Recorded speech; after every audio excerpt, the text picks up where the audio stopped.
আসসালামু আলাইকুম ওয়া রাহমাতুল্লাহি ওয়া বারাকাতুহু। ইয়া জালালি ওয়াল ইকরাম। পৃথিবীতে আমাদের আদি পিতা আদম আলাইহিস সালামকে আল্লাহ পাক ফেরেশতাদের মাধ্যমে পৃথিবীর নানান জায়গা থেকে মাটি এনে তাকে পয়দা করেছেন। তারপরে তার ভিতরে রূহ দিয়েছেন। তারপরে তার ভিতরে জ্ঞান দিয়েছেন। তারপরে যখন ফেরেশতারা জিনেরা বলল আমরা থাকতে এই তুমি ইনসানকে কেন বানালে, তখন আল্লাহ বলছিল আমি যা জানি তোমরা তা জানো না। যার ভিতরে জ্ঞান দিয়েছে তখন তাকে অনেক প্রশ্ন করলো। জিনরা বলতে পারলো না, ইবলিস জিন। তারপরে আদম আলাইহিস সালামকে প্রশ্ন করার সাথে সাথে সবগুলা উত্তর দিল।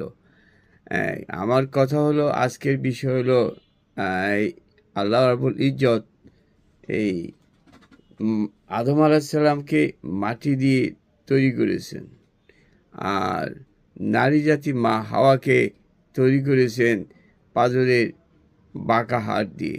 হাড়ের সাইডে কতগুলো বাঁকা হাড় থাকে, এগুলা তীর ধনুকের মতো অনেক শক্তিশালী। হাড়কে নিখুঁতভাবে সুন্দরভাবে এগুলো ধরিয়ে রাখে। তাই এই নারী জাতিকে আমরা সম্মান করব, আল্লাহ তার সম্মান করছে। নারী জাতি অনেক ভুল করে।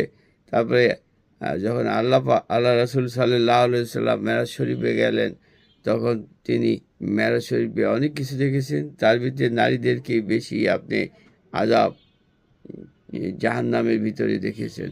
আমার কথা হলো, নারীরা আপনারা মায়ের জাত, আপনারা জান্নাতে যেতে পারবেন তাড়াতাড়ি কিছু নিয়মকানুন পালন করলে। আপনাদের উপার্জন করতে হয় না, উপার্জন করে ছেলেরা। আর মেয়েরা যদি ইবাদত বন্দেগী করে, পর্দা করে, ইসলাম কানুন মেনে চলে, তাহলে সহজেই তারা জান্নাতে যেতে পারে। আপনি ভালো থাকুন, সুস্থ থাকুন, আর সবসময় পর্দা করুন। আপনার সন্তানকে আরবি শিখান, অর্থ সহকারে আদব কায়দা শিখান, ভালো ভালো কথা শিখান, গাছ লাগানো শিখান, গাছের পরিচর্যা শিখান, প্রকৃতি শিখান। প্রকৃতির যে আল্লাহর সৃষ্টি, নিখুঁত সৃষ্টি, এগুলো সম্বন্ধে বুঝান, তাহলে তার জ্ঞান বাড়বে। আপনার এআই পদ্ধতি, আলগোর পদ্ধতি ইউটিউব ফেসবুকের ভিতরে রাখতে দিবেন না, তাহলে উনি আরেক জগতে চলে যাবে, জঙ্গলের জগতে চলে যাবে। আগামীর পৃথিবীতে মানুষের জন্য ভয়াবহ হবে।